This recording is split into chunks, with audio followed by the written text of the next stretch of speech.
भारत को लगातार तेवर दिखा रहा था बांग्लादेश, लेकिन भारत ने लिया हुक्का पानी बंद करने का फैसला। इस बार बुरा फंस गया बांग्लादेश, एक गलती पड़ी भारी। तारिक रहमान अपने आप को हीरो समझ रहे थे, पाकिस्तान के करीब जा रहे थे, तुर्की से दोस्ती बढ़ा रहे थे, लेकिन अब मिलेगी सबसे तगड़ी सजा। भारत तैयार। बांग्लादेश बहुत चतुर बन रहा था, तुर्की के साथ हाथ मिलाकर पाकिस्तान को गले लगा रहा था। उसको यही लगा था कि भारत कुछ करने वाला नहीं है, मगर अब भारत को आंखें तरेरने वाले बांग्लादेश का भारत ने पूरी तरीके से हुक्का पानी बंद करने का मन बना लिया। जी हां, ढाका की गद्दी पर बैठी नई सरकार और खुद को हीरो समझने वाले तारिक रहमान जिस तरह भारत को तेवर दिखा रहे थे, उस पर भारत ने एक ऐसा कूटनीतिक चाबुक चल दिया है जिससे पूरे बांग्लादेश में हाहाकार मच गया है। पाकिस्तान और तुर्की की गोद में बैठकर भारत के खिलाफ साजिश रचने वाले तारिक रहमान को अंदाजा भी नहीं था कि दिल्ली से चलने वाली एक चाल उनकी पूरी सत्ता को हिलाकर रख देगी। आखिर भारत ने बांग्लादेश को कौन सा ऐसा भयंकर झटका दे दिया है जिससे उसकी बत्ती गुल होने वाली है, चलिए जानते हैं।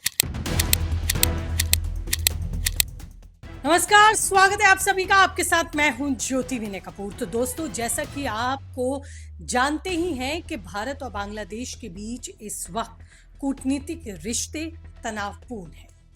बांग्लादेश में शेख हसीना के तख्ता पलट के बाद से बनी नई सरकार और खास तौर पर तारिक रहमान के सत्ता की कमान संभालने के बाद भी बांग्लादेश के अड़ियल रुख में रत्ती भर भी बदलाव नहीं आया है। वो पाकिस्तान के इन्फ्लुएंस में दिखाई दे रहा है। भारत ने पड़ोसी होने का फर्ज निभाया, संयम बरतते हुए शुरुआत की, लेकिन बांग्लादेश की नई हुकूमत लगातार भारत विरोधी तत्वों को शह देने में जुटी है, जिसके बाद अब भारत सरकार ने साफ कर दिया है कि गद्दारी और तेवर दिखाने वाले पड़ोसी को उसी की भाषा में जवाब दिया जाएगा। तारिक रहमान इस वक्त खुद को बांग्लादेश का सबसे बड़ा रहनुमा मान रहे हैं और लगातार भारत के साथ दुश्मनी की खाई को चौड़ा करने में जुटे हैं। इसका सबसे बड़ा सबूत तब मिला जब कूटनीतिक परंपराओं को ताक पर रखकर तारिक रहमान ने भारत के आधिकारिक दौरे पर आने से साफ इनकार कर दिया।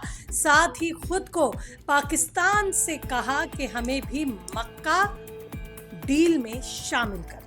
अब इस तरह के तेवरों के बाद दोनों देशों के बीच बातचीत के रास्ते लगभग बंद से दिखाई दे रहे हैं। दावा किया जा रहा है कि तारिक रहमान का ये कदम भारत को नीचा दिखाने की एक सोची समझी कूटनीतिक चाल है, लेकिन वो ये भूल गए कि भारत से दुश्मनी मोल लेकर बांग्लादेश अपनी ही बर्बादी के रास्ते खोल रहा है। भारत को आंखें दिखाने के पीछे तारिक रहमान की असली ताकत वो सीक्रेट गठजोड़ है जो वो भारत के कट्टर दुश्मनों के साथ मिलकर बुन रहे हैं या फिर उसमें शामिल होने के लिए आग्रह कर रही है। तारिक रहमान की सरकार लगातार पाकिस्तान के करीब जा रही है और तुर्की के साथ अपनी दोस्ती को तेजी से आगे बढ़ा रही है ताकि भारत के खिलाफ एक नया मोर्चा खड़ा किया जा सके। बांग्लादेश ने तो अब अपनी वफादारी पूरी तरह दिखा दी और अब पाकिस्तान तुर्की की इसी बढ़ती नजदीकियों की वजह से भारत ने भी अब बांग्लादेश को उसकी असली औकात दिखा दी। जी हाँ, अब हुक्का पानी पूरी तरह बंद करने की ऐतिहासिक और कड़ा फैसला भारत ले रहा है। ऐसा इसलिए क्योंकि खुफिया रिपोर्ट्स के मुताबिक तारिक रहमान ने मक्का पैक्ट को लेकर पाकिस्तान से साफ साफ लफ्जों में कहा है कि हमें भी आप इसमें शामिल कर लीजिए और किसी भी तरह इस गुट का हिस्सा बना लीजिए।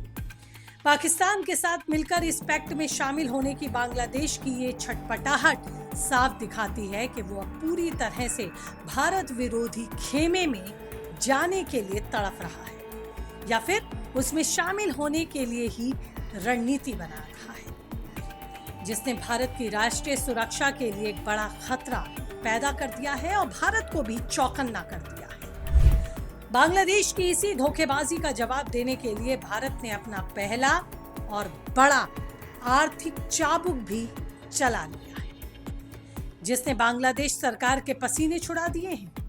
भारत ने बांग्लादेश को बिजली लेन देन से जुड़ा एक बड़ा झटका देने का मन बना लिया है, जिसके तहत बांग्लादेश को भारत की तरफ से मिलने वाली बिजली की सप्लाई को भारी कटौती या पूरी तरह रोकने पर विचार किया जा रहा है। अगर भारत ने अपनी बिजली की लाइन काट दी तो पहले से ही आर्थिक मंदी और ईंधन की किल्लत से जूझ रहे बांग्लादेश के उद्योग धंधे भी पूरी तरह ठप हो जाएंगे और पूरा देश अंधेरे में डूब सकता है। भारत बिजली संकट के साथ साथ बांग्लादेश को कई ऐसे भयंकर व्यापारिक झटके दे सकता है जिससे ढाका की पूरी अर्थव्यवस्था घुटनों पर आ सकती है। शायद बांग्लादेश भूल रहा है कि आर्थिक रूप से वो बहुत हद तक भारत जैसे मजबूत पड़ोसी पर निर्भर है। सबसे बड़ी चोट बांग्लादेश के मुख्य कपड़ा उद्योग यानी कि रेडीमेड गारमेंट सेक्टर पर पड़ेगी, क्योंकि भारत वहां होने वाले कपास और धागे की सप्लाई को पूरी तरह रोक सकता है। इसके अलावा दवाओं के लिए जरूरी केमिकल और स्टील सीमेंट्स उद्योग के कच्चे माल के निर्यात पर भी पाबंदी लगाई जा सकती है। इतना ही नहीं, भारत से जाने वाले प्याज, चावल और जरूरी मसालों की फूड सप्लाई चेन पर ब्रेक लगाकर भारत बांग्लादेश के घरेलू बाजार में महंगाई की जंग छिड़वा सकता है, महंगाई को खड़ा कर सकता है। आखिरी और सबसे बड़ा चाबुक भारत के लैंड बॉर्डर और बंदरगाहों के इस्तेमाल पर बांग्लादेश की रोक लगा सकता है कि बांग्लादेश इन बंदरगाहों या फिर बॉर्डर लैंड का इस्तेमाल नहीं कर सकता, जिससे बांग्लादेश का बाकी दुनिया से होने वाला ट्रांजिट ट्रेड पूरी तरह से ब्लॉक हो सकता है। साफ है कि पाकिस्तान और तुर्की के बहकावे में आकर मक्का पैक्ट में शामिल होने के लालच में भारत से पंगा लेना बांग्लादेश को भारी पड़ सकता है, क्योंकि भारत ने इस बार उसका हुक्का पानी बंद करने का पूरा निर्णय ले लिया है। क्योंकि तारिक रहमान जिस कूटनीतिक खेल को जीतकर खुद को हीरो समझ रहे हैं, उसी खेल में भारत ने उन्हें ऐसा फंसाया है कि अब वो ना तो पाकिस्तान के काम आ पाएंगे और ना ही तुर्की उन्हें बचा पाएगा। अब देखना ये होगा कि भारत के इस कड़े कूटनीतिक और आर्थिक चाबुक के बाद बांग्लादेश की अकड़ किस तरह से ढीली होती है। अपनी जिद में पूरे देश को कंगाली और अंधेरे के दलदल में धकेल रहा बांग्लादेश अब आगे क्या कुछ करेगा। फिलहाल पल पल की अपडेट से आपको कराऊंगी रूबरू, लेकिन अगर अच्छी लगी है ये एनालिस्टिक रिपोर्ट तो चैनल को कीजिए सब्सक्राइब। खुद को रखने के लिए अपडेट आप हमें लाइक और हाइप का बटन दबाकर भी प्रमोट कर सकते हैं। फिलहाल दीजिए इजाजत, नमस्ते।